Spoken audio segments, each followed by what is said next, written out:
Bhagavate Vasudevaya Namo Bhagavate Vasudevaya Namo Bhagavate Vasudevaya Recite together. Narayanam namaskritya naram chaiva narottamam devim saraswati vyasam jayam budhirayet shanvatam sukata krishna bhojjavana kirtana vritam tastoji bhadani vidanoti suritsadam yashtrapayashtra bhadreshu nityam bhavanuvasevaya Bhagavati Uttamashloke Bhakti Bhavati Nishtiki Nantara Srimad Bhagavatam Ki Jai Prabhupada Ki Jai Srimad Bhagavatam Canto 1 Chapter 19 Text 24 1:19-4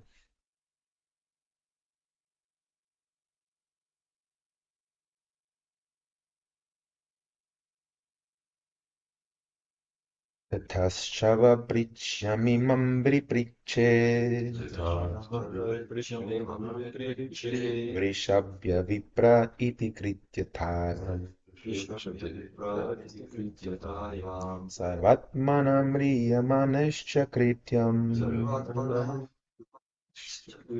Shudham chatatram shatra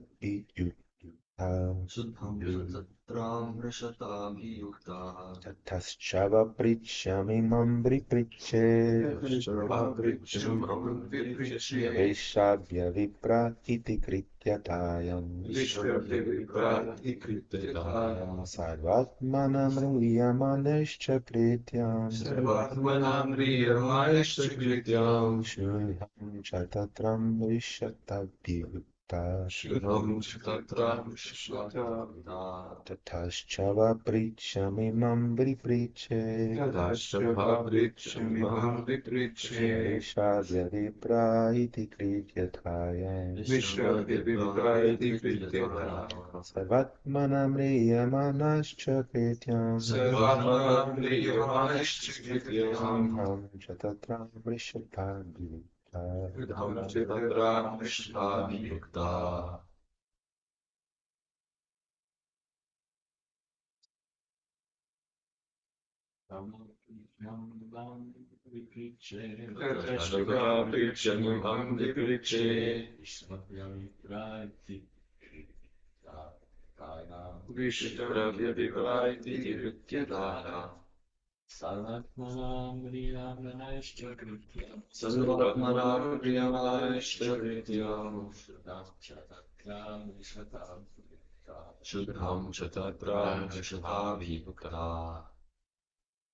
Tatascha prithyamimam vipriche Vishrabhya viprati krityataya Sarvatmanam riyamanishcha krityam Shuddham chatatram vrishatabhyukta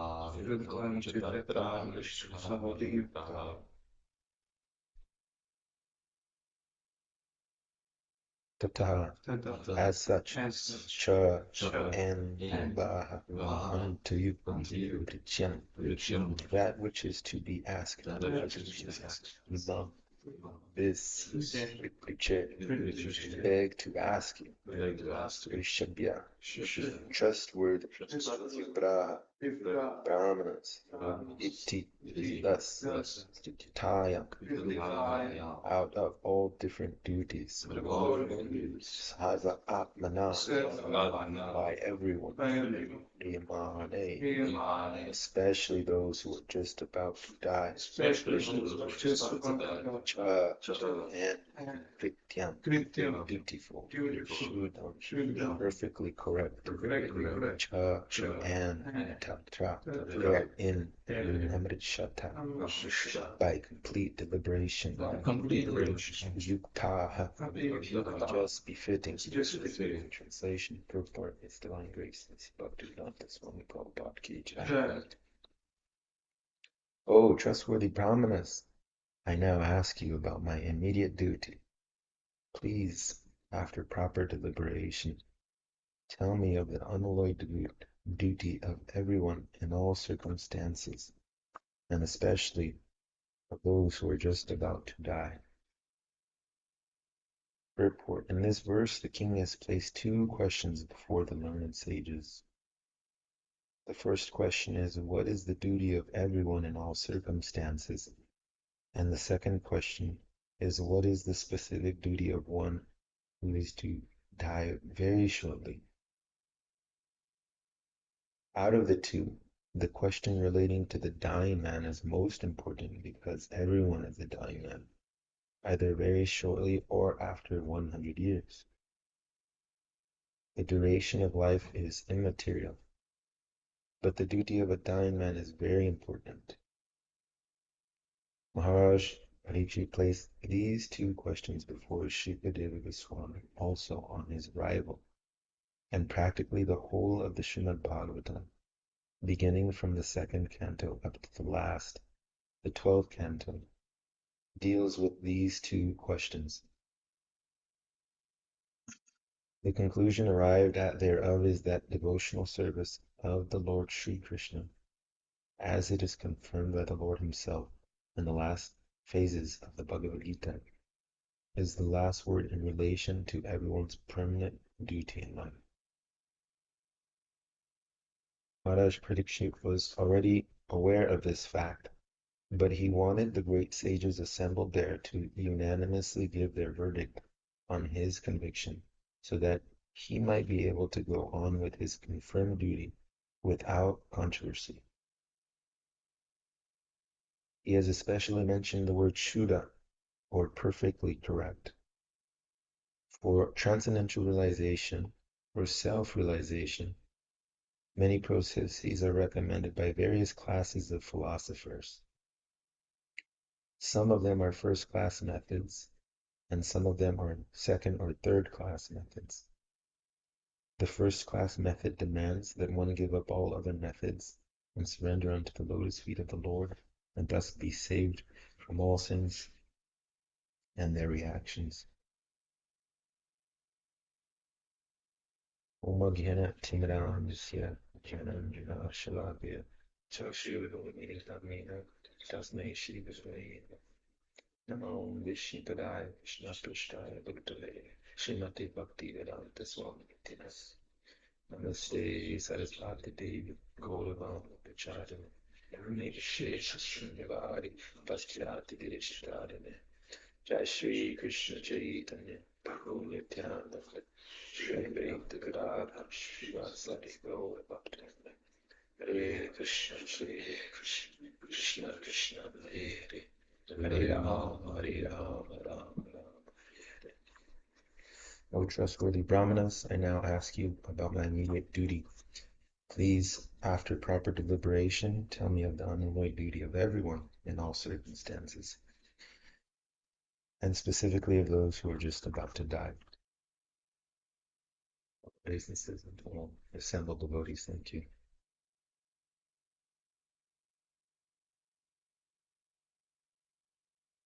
This chapter is titled The Appearance of Shukadeva Goswami, and there's a saying that when the student or the disciple is ready, the teacher appears. And this is implied in the Bhagavad Gita as to how we can correlate Sarvasya Chaham Hridi Sanivishto Matasmiti Gyan Mapohanamcha. So Smriti as now a remembrance of Krishna is given and corresponding knowledge, then he will direct a teacher that's bona fide to come to that person.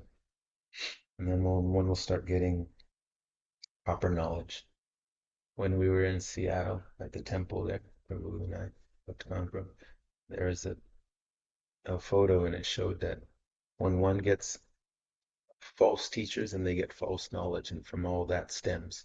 I hear we essentially live in a world that some people have knowledge and some people have less, or so forth, and we generally approach those people to ask. And Prabhupada gave this example that when he came to America, he wanted to get on the bus stop, but he didn't know how the public transportation was operating, and therefore he was mentally disturbed. And then what is it? He said it's actually ignorance is the cause of all anxiety and disturbance. Therefore, to replace that is proper knowledge, and not just that, but proper knowledge from the right person. We call this Guru Parampara. And this is paralleled in the third chapter of the Bhagavad Gita, wherein Arjuna states, "My intelligence is bewildered by your equivocal instructions. Therefore, please tell me decisively which will be most beneficial for me." He says, "Mohayasi, you are bewildering, and Vyamishrena, by equivocal."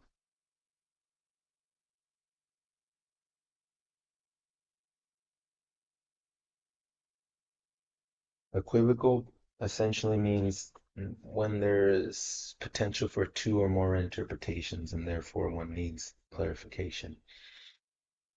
I was listening to a lecture by His Holiness Mumapad Swami, and he said the result of questions is a sign of intelligence, and for someone who's actually listening very carefully, there'll be follow-up questions, at least for the average person. And that's a sign that one is actually attentive.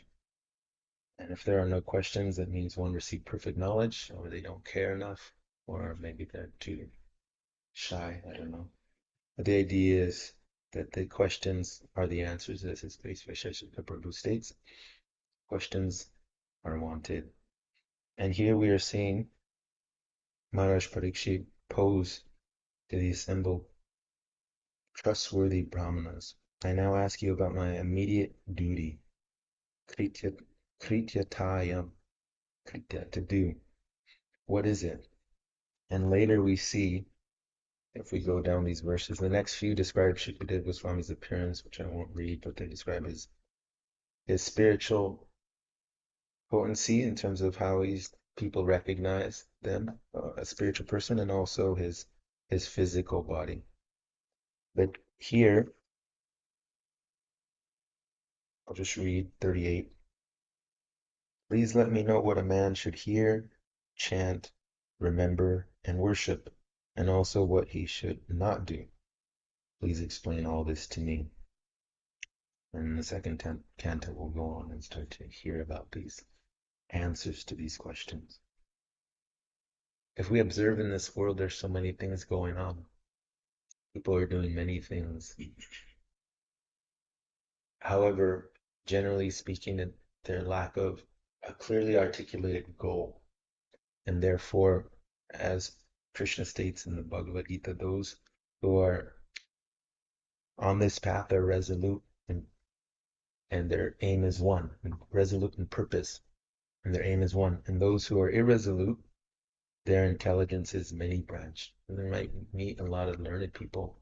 However, because lack of a superior goal, as stated in the Srimad Bhagavatam itself, knowledge distinguished from illusion for the welfare of all, which is characterized as prema pumarta mahan, or having this intense love for Krishna, God, then one's intelligence might go here and might go there. But ultimately, what should one hear? What should one chant? What should one remember? What should one worship? And what should one not do? That is what the questions are going to be posed here shortly. Now, there's a philosophy in Stoicism you may have heard of. It's called premeditatio malorum. And it's very similar to Spanish.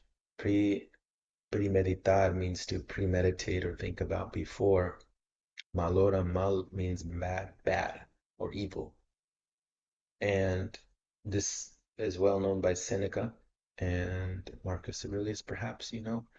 they would meditate because they dealt with the public a lot on things that could go wrong, such as ignorant people, disrespectful people, natural disturbances. In many ways, the Stoic philosophy parallels what we do because we read about the Bhagavad Gita.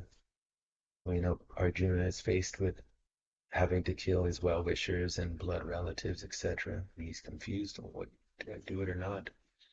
It's not necessarily a good thing for directly analyzing it, just for the sake of what's happening. And here in the Srimad Bhagavatam, we read about many pastimes of devotees meeting with reversals in life, things that are unwanted, yet they're given by proper instruction and considerate, deliberate application, as mentioned here, proper deliberation. What is Shuddham or perfectly correct? Amrishatan, by complete deliberation.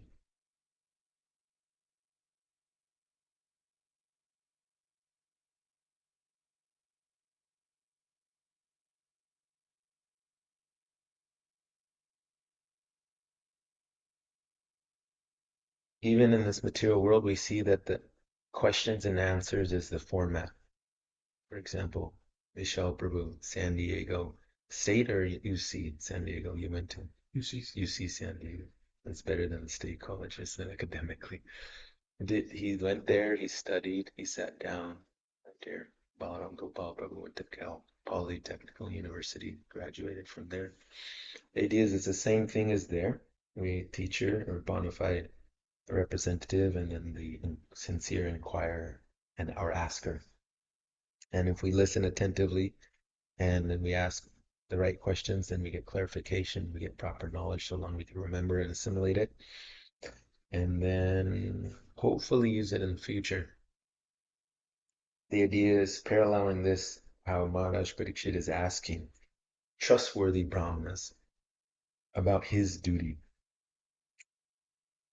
Because sometimes it can be difficult to understand what is the cause. For example, elsewhere in, as we read earlier in the Srimad Bhagavatam, when Maharaj Parikshit comes upon the bull and sees Kali personified beating, but still he asks, who did this?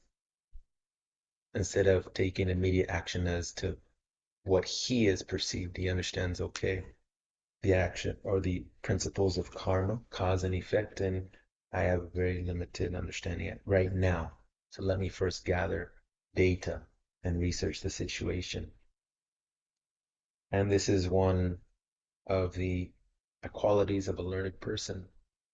For example, Vaisheshika Prabhu, I've heard he takes counsel from 7 different trustworthy peers or associates of his before he takes a big decision in his life. Even though he's such on a high platform due to his practice, yet he still takes counsel and advice from others before he takes a personal decision, or to speak of anyone else for that matter. And relating this verse back to another verse that is relevant,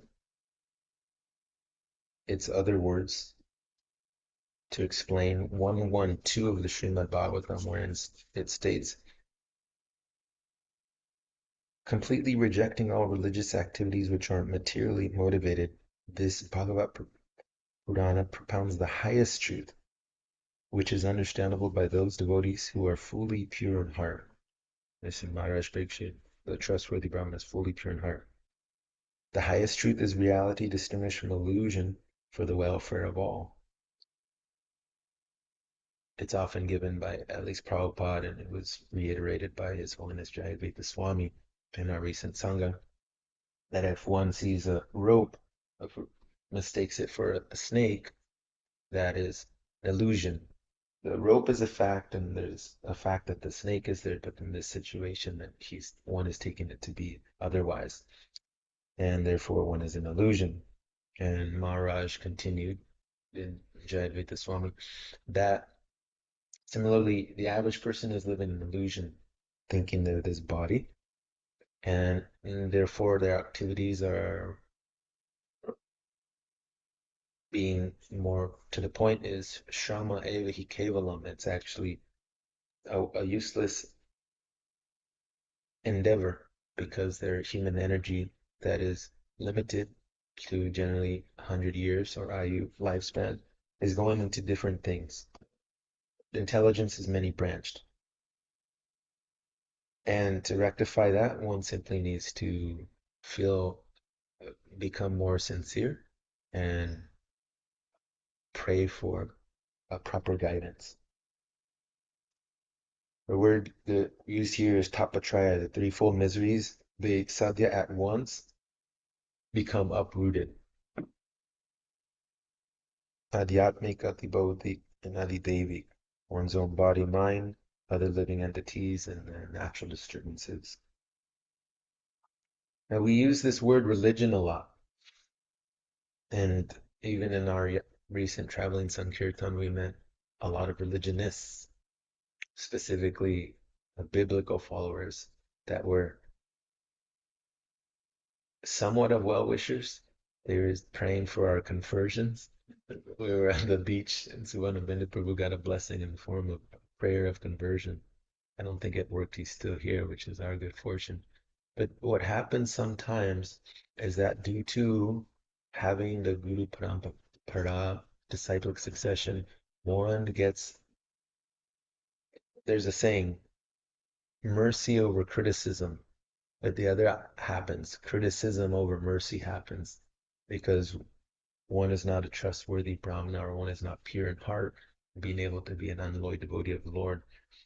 And all causes of misinterpretation are potentially there because one is not having this proper line of disciplic succession. And coming back to this verse, completely rejecting all religious activities which are materially motivated. This Bhagavad Purana is pure, Shuddha. The religion, just strictly speaking, it first started by one Roman learned man called Cicero. He had his philosopher, orator, writer, etc. And he defined it there as relegere, to go through a game. And then later it got defined as again, and legere, to read, and then commonly now to bind fast. We know what to bind fast means, to link ourselves or yoga with the Supreme or Krishna. And then in the 1530s, it was a sense of recognition and allegiance in the manner of life perceived as justly due. This is verbatim etymology. To a higher unseen power or powers. And Prabhupada gives us the formula of hearing. We don't see God, but we hear from God's representatives and we hear from God. And that's how one does through, also is the scriptures, is jnana chakshu, is through seeing through scripture.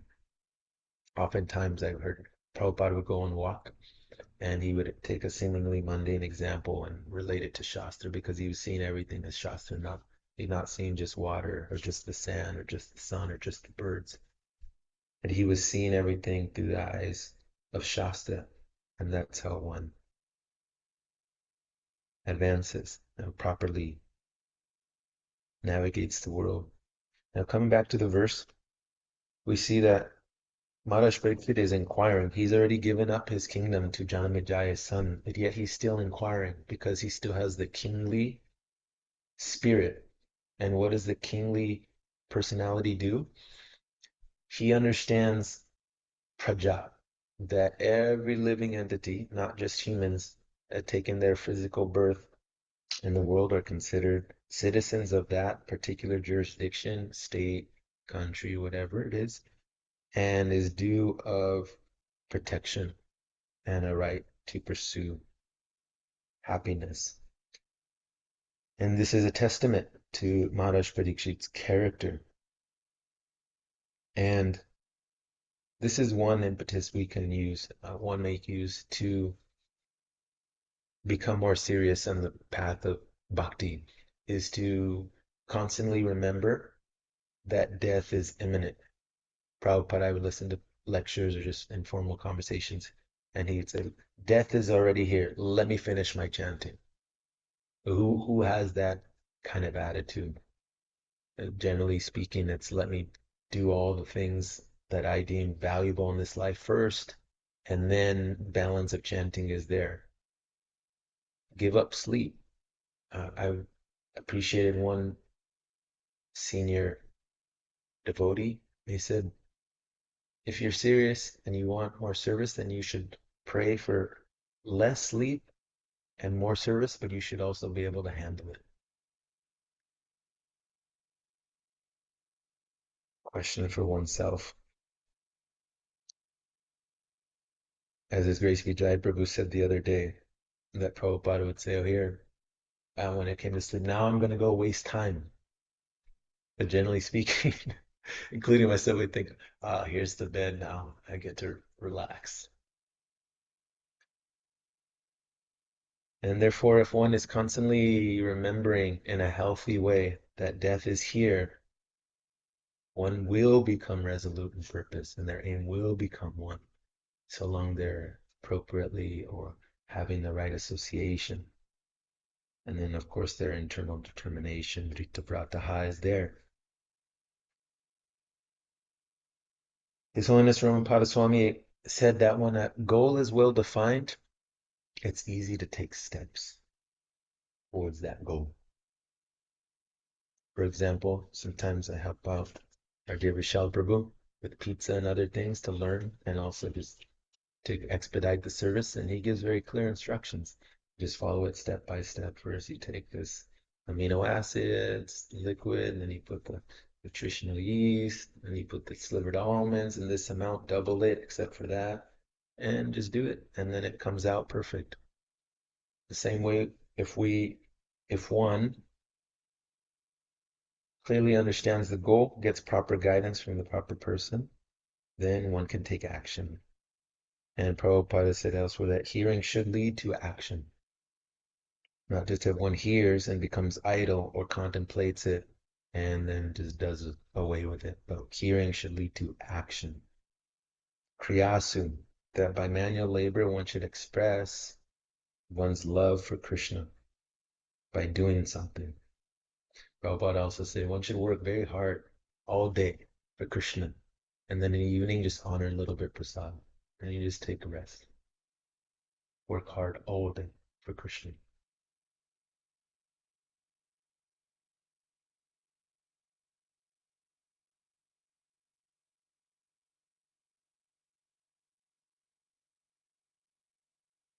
Another way of analyzing this, Maharaj Parikshit, is what is the duty of a dying man in 7 days? One may think that it's kind of a negative thing. Like, oh, why you want to talk about death? But it's not fatalism or nor pessimism. It's actually a healthy form of realism that everyone's approaching death, and what should be done and what should not be done then. And again, this can give impetus, as Grace Vijay was calling them life shakes. We can give ourselves little like life shakes throughout the day, physically or mentally, and that can, especially the morning program, and it's meant to create momentum for the day actually. So that way one can remember Krishna, taking cold baths or a portion of them, doing some fasting, whatever it may be, but some challenge should be there. That way one is constantly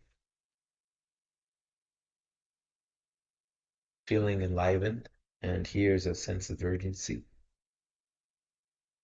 And that was the whole point of this Stoic philosophy, is that one is meditating on that which is inevitable and evil that one can meet when they happen, fortified and also grateful. It doesn't shake one mentally and or emotionally.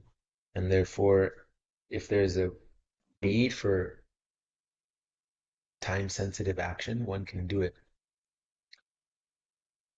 A while back, I was at the Goshala. I was driving a pickup in the truck, and I was given an instruction to pick up a lot of gravel. And at the time, I didn't. Gravel, small rocks. And at the time, I didn't understand payload per vehicle. We just filled the whole bed up as much as possible with gravel. And I just start driving on the freeway, do a roundabout. And right as I start to straighten out the vehicle, I feel the back end make some weird sounds and a little bit fishtail, they call it. It starts to weave back and forth. And here I'm thinking, whoa, I'm, I'm about to die now. Because I feel the car is going to just tip over and it's already going 60 miles an hour or so. Fast forward, the whole car is fishtailing for some time, be, mind you, on the freeway, and it starts circling. Okay, this is it. This is the end for me. And just circles a little bit more. It's making a screeching sound. All the gravel's flowing out all over the freeway. And it comes to a screeching halt. And I'm facing the opposing direction in the same lanes, and all traffic is stopped. I think, wow, what just happened? I didn't know what to do. I was just stuck, frozen, because I never anticipated that happening, and therefore I was in this just freeze state of existence. Linking it back here, if one is understanding what should be heard, what should be chanted, what should be remembered, what should be worshipped, and what should not do, then we're able to meet with any circumstance in life and deal with it gracefully, seemingly positive or negative.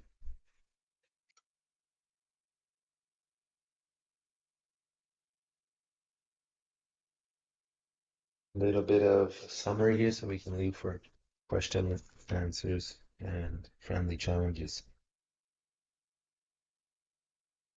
Maharaj Parikshit gave up his kingdom, yet he was still in the kingly spirit of protecting all prajas. And although he knew duty, he still wanted to get validation or verification to become more convicted. And therefore, he's going to pose questions to the trustworthy brahmanas. In the purport, Prabhupada mentions that the second question that Maharaj Parikshit poses here is the most important of the duty of a dying man, because everyone's dying. We say he's 5 years old, 10 years old, and celebrate it. Oh, he's growing so big and strong and beautiful and so forth. But Prabhupada said, you've actually died 5 years. You've actually died 10 years. Mrityu Saga, Parashamam, Krishna says, I am an all-devouring death.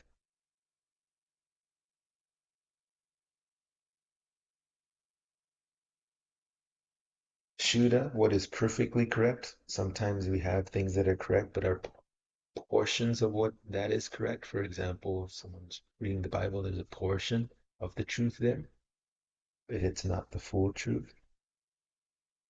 Philosophers might have some portion of the truth, but it's not complete, because we understand that the first class method demands that one give up all other methods and surrender unto the lotus feet of the Lord, and thus be saved from all sins and their reactions. Prabhupada would just ask people if they'd come up, what is your philosophy? And therefore he could immediately understand where they were based on what they answered. Not waste time discussing theology and you're right, but just what is your philosophy? And immediately understand where they are. Meditating on that which is inevitable or bad, evil can be helpful. It can provide an impetus and have mental, emotional, spiritual flexibility to deal with circumstances in life. Work hard for Krishna. Give up something meaningful. That way, it starts to become more active in our life. And we'll eventually start to see some characteristics of a saintly personality with Shukadev Goswami being described here, both spiritually and physically. Hare Krishna, Hare Krishna, Krishna Krishna, Hare Hare, Hare Ram, Hare Ram, Ram Ram, Hare Hare. Yes, Prabhu.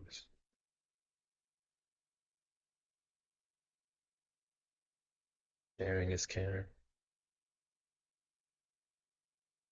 Yes, Krishna.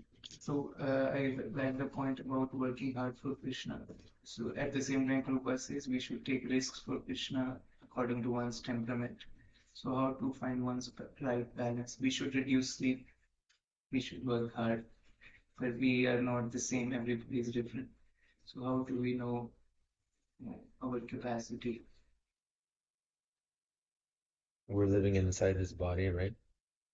And it just takes a little careful observation. What am I doing right now? And how do I feel? And I can analyze all my activities. If there's anything that can be reduced and or done away with. For example, with these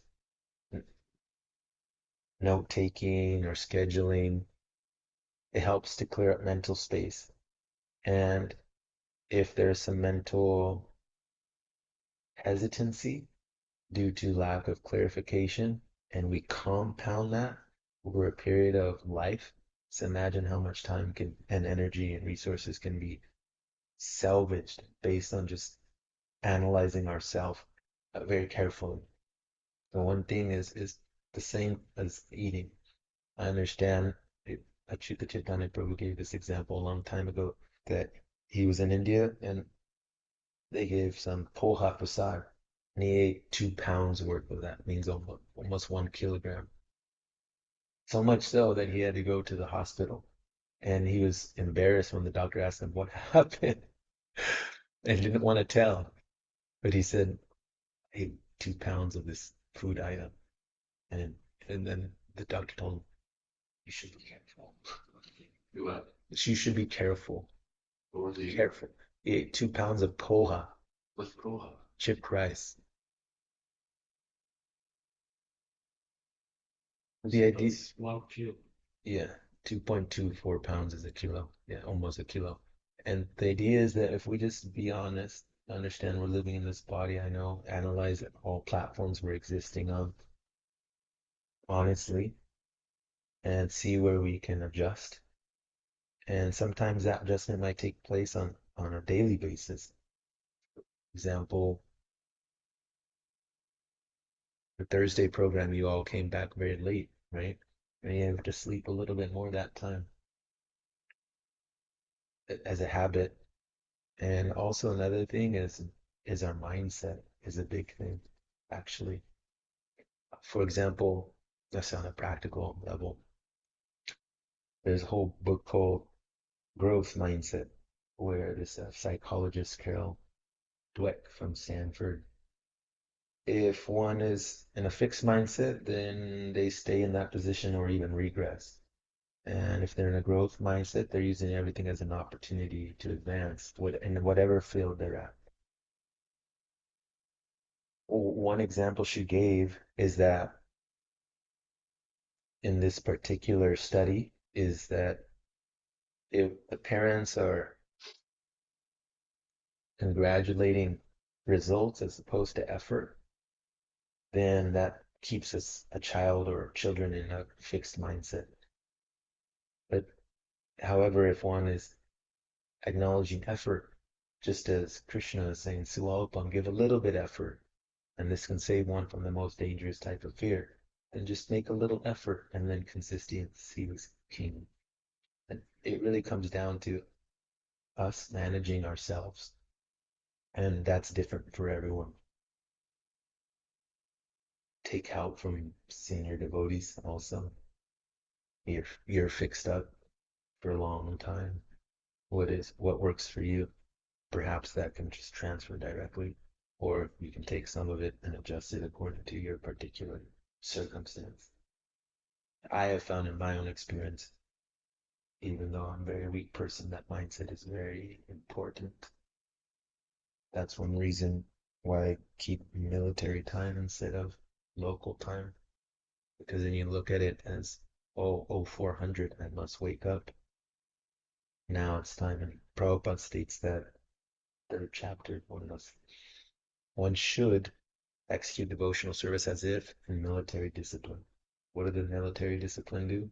You go to a particular place at a certain time in a particular attire, and you do certain activities per the schedule, regardless of one's feeling towards it. And what does it do? It trains them into first-class soldiers in due course of time. Similarly, one will be trained up as a first-class devotee. One simply follows the first-class method. I hope that's helpful.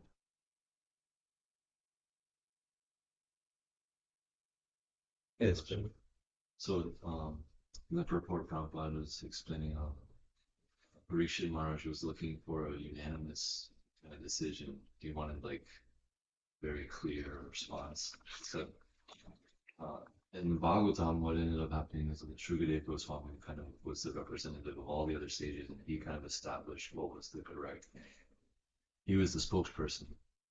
And today in ISKCON, and just like Krishna consciousness movement in general, we don't really have that. So like, whenever we do have like big questions or there's like issues which we just like are really confused about, it seems like even in the devotional society, if we approach different devotees, we get like completely different answers. And you mentioned Vaisheshika Prabhu has like, I think he said 7 devotees that he consults with. Yeah. And we can do that type of thing, but in my experience, I end up getting more confused the more people that I consult with. So like, how do we, in modern like Krishna consciousness movement, how do we make sense of issues which are completely like divisive among even devotees? And when Prabhupada was present, he was the final say, but now there's no one who's like the single acharya. So how do we make sense of things without becoming confused and ultimately like kind of splitting the movement? Yeah, it's a challenge. It's happening even now. And we were in San Diego with His Holiness Bhadri Narayan Swami, and he echoed what you said. It's difficult. There's no answer for it in that way. Can take or not take counsel. What's the alternative to not taking counsel? Taking our own and one's own perhaps immature choice as opposed to others. And it doesn't necessarily mean that we won whatever I think feels right and I just go with if I'm taking counsel. It's just to get a more mature perspective. That's the idea behind it. But coming back to your point of the one person, we don't have that. We have the GBC, ISKCON resolve, get over it. But it is challenging and it's an ongoing thing. I don't have much of a better answer for that. Perhaps His Grace Vijay Prabhu or His Grace Prabhu can give some insight, or anyone else can. Even GMC were like split right in half. Yeah. Certain things that I disagree with. Yeah. Prabhupada said, spiritual movement in the material world, very difficult proposal. Mhm.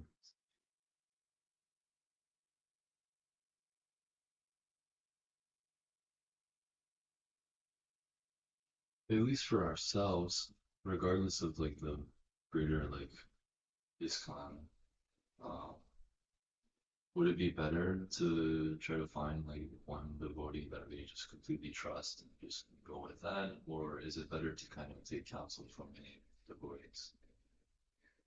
And I think it's a personal preference. But you have someone that you feel is so learned and so trustworthy, and they have sound decisions based off their own life. That can be a basis for taking their advice seriously, only them. And perhaps you have 7 of those type of people. Why not take them all 7? See what they have to say about it. It's personal preference. Yes, bro. Well, since it's true, we kind of write a letter and see a letter from Prabhupada. But on the other hand, I think they have a lot.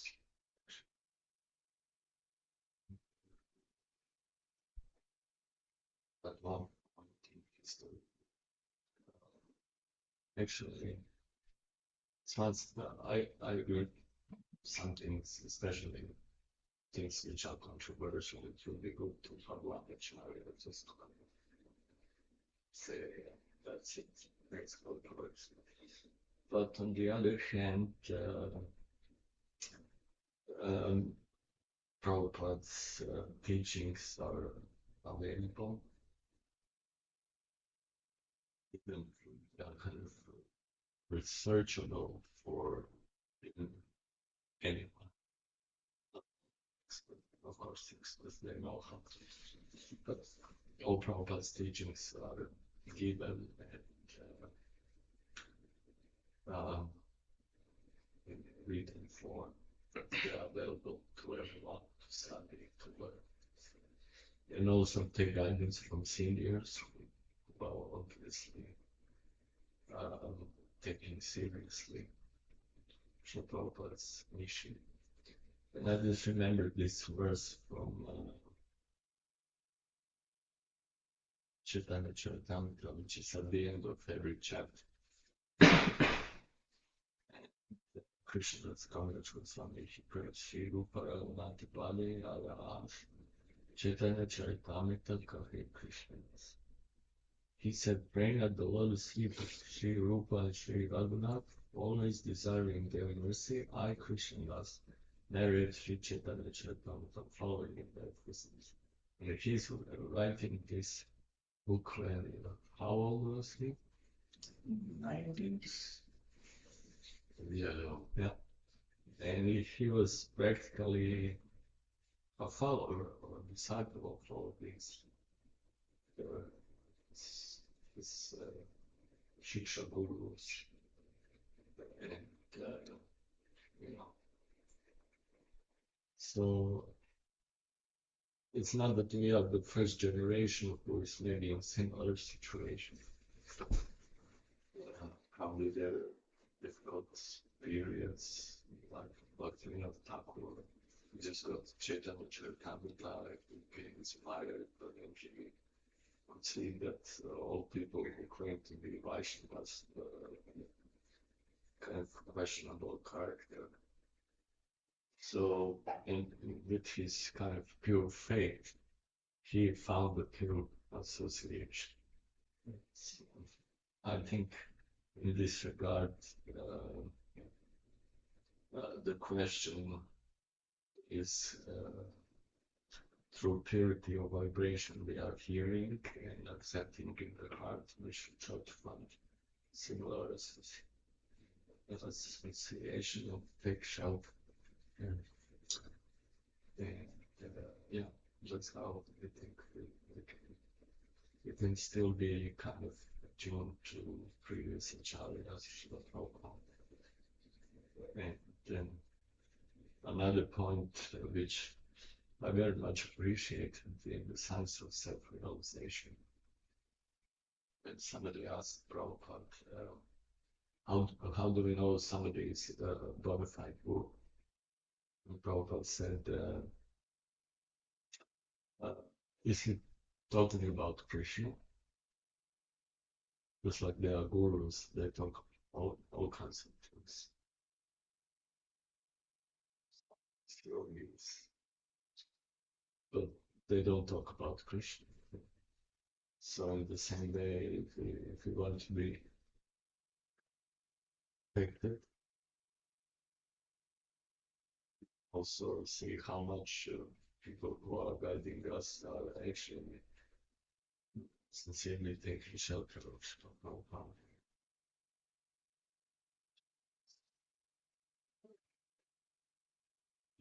We can use subtle dissimulation. So I think that's always there. Even when Prabhupada was on the path, there were people kind of becoming misled straight away from look if he was available.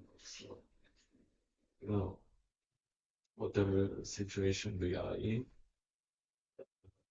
we are sincere. Krishna will help us in that. It shows sincerity. Just the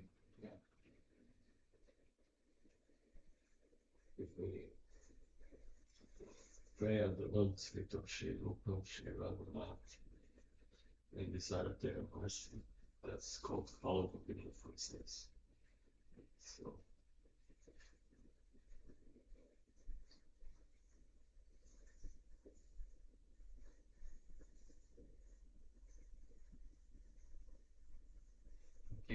which is what you said about is like a personal preference thing. The way I see it is that like if you're just going off of your personal preference, who you want to take guidance from, then you might as well just go on what your mind is telling you. Because if you ask enough people, you'll eventually find somebody who tells you something that anyway you already decided you want to do. And that actually kind of happened to me when I was still a student. One devotee was pushing me to like drop out of college and join the Brahmacharya ashram, and then another devotee came and said, "Oh no, you don't need to do any of that. Just relax, enjoy. You can still practice." And I was eating it up. I was like, "Yeah, like this sounds amazing." And then I kind of realized like I only really like what this devotee is telling me because I'm interested in my sense gratification. But this other devotee was pushing me to surrender. He's speaking more accurately from what I'm actually reading in Prabhupada's books. But like, if it was up to me and if it was up to my preference, then I would, choose the other route where I don't have to surrender to Krishna. Yeah. So Yeah. yeah, The way I was interpreting your question is that perhaps suppose you only have some senior devotees and you want to take multiple, but perhaps you get the opportunity to talk to your Guru Maharaj and you as one person and his final judgment, and you accept that fully, wholeheartedly. Then you don't need to go to anyone else. That's the way I was applying to the question to give you some context.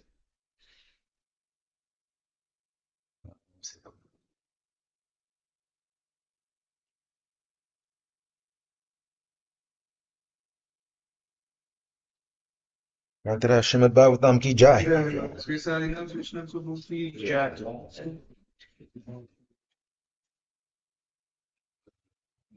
Good journals online, somebody. Thank you.